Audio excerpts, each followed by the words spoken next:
Rydian Cowley is preparing to compete in his third Olympics in Paris next year. I race walk. So in Tokyo I did the 50-kilometre walk, in Rio I did the 20-kilometre walk. 20 kilometres sounds short compared to 50, but it's still a pretty long way. He knows just how important it is to play by the rules. That's why when he learned his green super fund was not as sustainable as he first thought, he felt cheated. Did you think that your superannuation would end up going into companies that mine for thermal coal? No, I don't think I would have been thinking that at all. I would have been hoping that they weren't investing in that. Rydian's day job is with an environment charity, and his super contributions go to Care Super, a fund that offers members a sustainable investment option.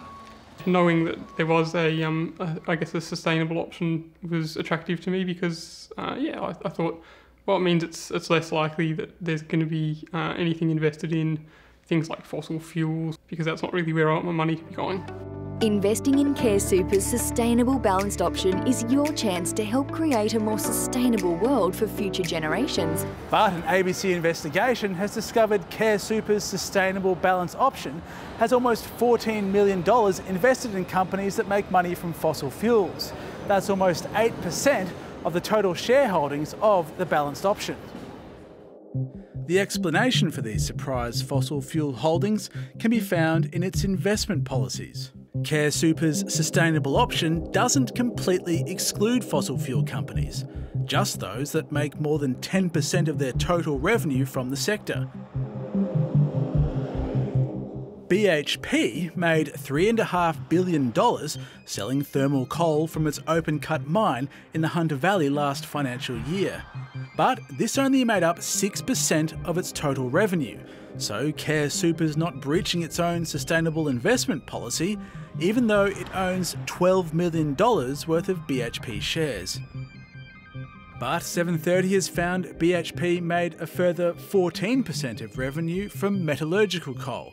After 730 contacted Care Super, it updated its website to clarify that it doesn't count metallurgical coal as part of that 10%. Care Super declined to do an interview, but said its 10% revenue threshold reflects the fact that companies are multidimensional and acknowledges those companies making genuine efforts towards the energy transition in parts of their businesses. Our investigation found other funds marketed as sustainable have substantial investments in fossil fuels. If there is marketing material that's got people wandering through forests and it's called clean, green, environmentally friendly, sustainable, you cannot fine print yourself out of those representations. So if it says in a disclosure statement at page 97, oh, actually we can invest in fossil fuel companies and all these things, in ASIC's view, that does not cure that upfront representation. The corporate regulator ASIC has been leading a crackdown on super funds misleading members about their green credentials and has sued 2 funds for alleged greenwashing. One of them, super giant Mercer, has agreed to pay an $11 million penalty for investing in fossil fuel and alcohol companies they told members were screened out. In the matters that we have before the court, we will be seeking significant penalties if ASIC is successful. And the purpose of that, of course, is to put the sector on notice and to say, if you engage in greenwashing activity, if you are found to have contravened the laws that protect investors, well then there can be significant implications, significant costs and significant reputational damage.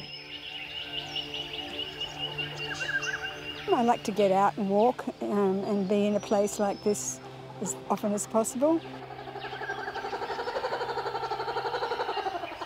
I think it's part of my sanity, really. Retired social worker Cathy McDonald is another super member trying to use her retirement savings to save the planet. I've got a superannuation fund which I thought was really good for this situation, and I'm just finding out that they're not as good as they say they are. We're all about brighter futures, for our members first and foremost, but also for our planet and our global community. She's one of 114,000 members of NGS Super, a fund that applies fossil fuel exclusions across all its investment options except one. So here's the responsible investment policy. The wording of its responsible investment policy seems unambiguous. We restrict holdings with companies that generate more than 30% of their revenue from thermal coal and who are in the oil and gas production and exploration sector. So it's pretty clear, isn't it? It's sort of black and white. It is clear, yes. We show Kathy some of the companies we've found in NGS Super's financial disclosures, including some of the world's biggest oil and gas companies. They've got holdings in Exxon, Chevron, Shell, and a number of other oil and gas companies. It's quite disturbing. Yeah, what do you think about that? I'm pretty angry, actually. What do they need to do about this, do you think? Well, I'd like them to have a plan that got rid of nearly all of those things that you just listed. NGS Super has set an ambitious target.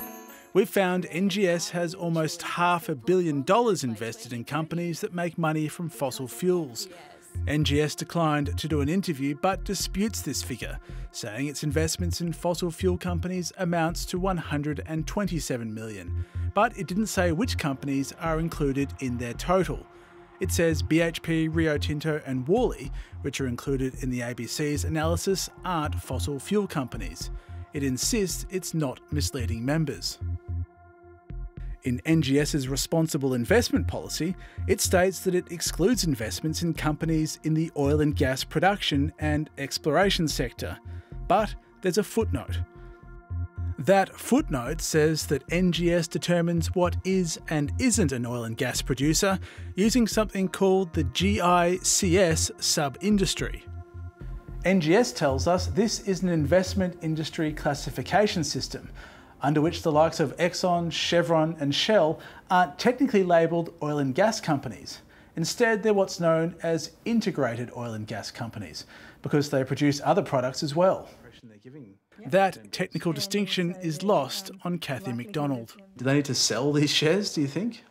Yes, absolutely. We're in the middle of a climate crisis. I know some people don't believe that, but this is a very serious matter. And with all of the capital in a compulsory super system, that ought to be going, particularly when members have opted to be in these options, it ought to be going to the right place and not the wrong place. Jeremy Cooper led the last major review of superannuation 13 years ago.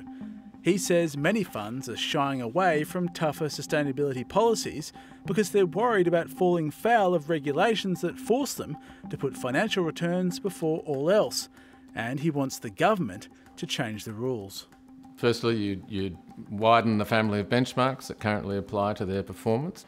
Second one is to make it clear that, of course, you must act in the best financial interests of your members, but there are other considerations as well, which include having regard to environmental factors.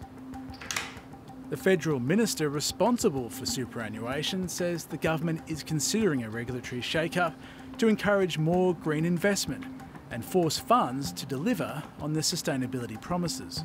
Sustainability has got to start in the investment department, not the marketing department. Investment in sustainable energy, in sustainable production is what we need for the economic transformation, but it's got to be real. It can't just be a marketing gimmick. And what do you think they need to do to try to win people's trust back? I don't think many of them have lost their trust yet because they don't know what's going on, but when they do, I think that they'll be pretty shocked.